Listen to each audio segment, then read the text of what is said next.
There's such intense pressure in this city, and everything is analyzed and scrutinized, and, we're certainly not innocent in that. Are you amazed that we take it day by day when I guess you still have a long-term plan here? Yeah, that's true.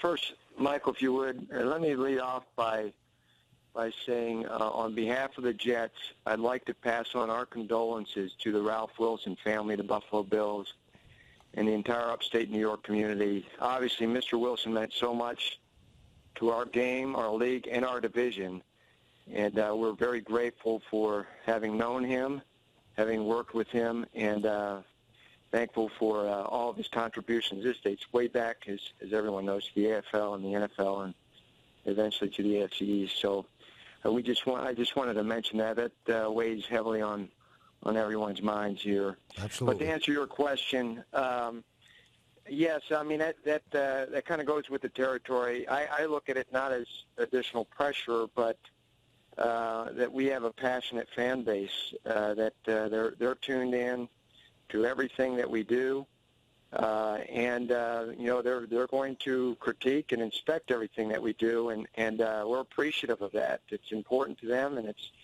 thereby important to us. So that's expected. That's expected from everybody in our organization, that we will have a lot of questioning and a lot of inspection of what we do, and again, that kind of goes with the territory. But I think there a lot of times people want immediate answers or immediate gratification, if you will.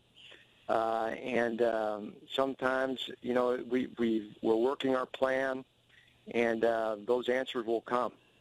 What we're trying to do here with our plans is not only win in the short term, not only win this year, but build a foundation too, so that we can win into the future. So a lot of times, they're not immediate answers. One of the sayings since I've been here is, let's just let things play out, and that will provide some answers. So we understand the passion and the desire to want to know right now, but sometimes it does take a little time. And that is understood, but let's attack some of the things that have aggravated Jet fans most of all, and that is Darrelle Revis. Why didn't Darrelle Revis fit into your plan?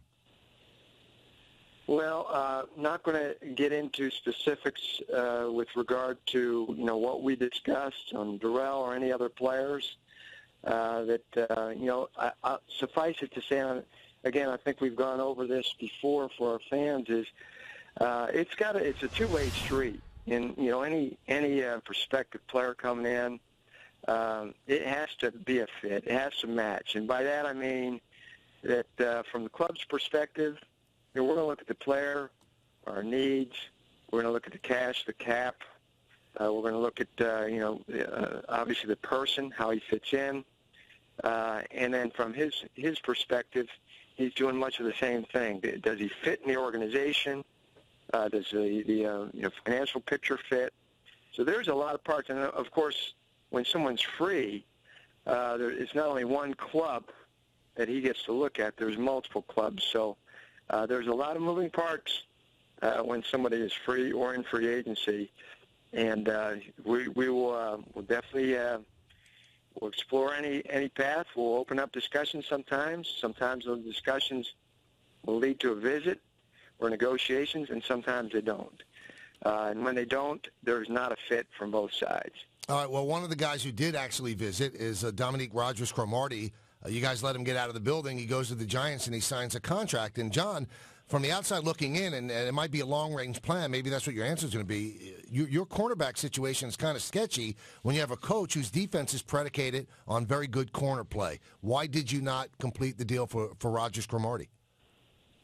Well, again, guys, to complete a deal, it has to feel right for us, and it has to feel right for the player. And we did get to the point of visiting Dominique, and it was a good visit. It was a good visit from both ends. And in the end, if you're, if we lay out what we feel is important and is feasible for us, and it matches with him, then you're able to get it done. And obviously that didn't transpire.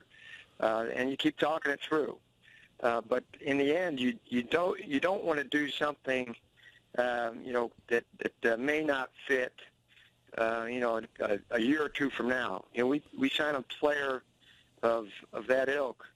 You're not only signing that player for 2014, you're signing him into the future. When we do a multiple-year deal like that, we want to try to make that deal work both for the player and the club.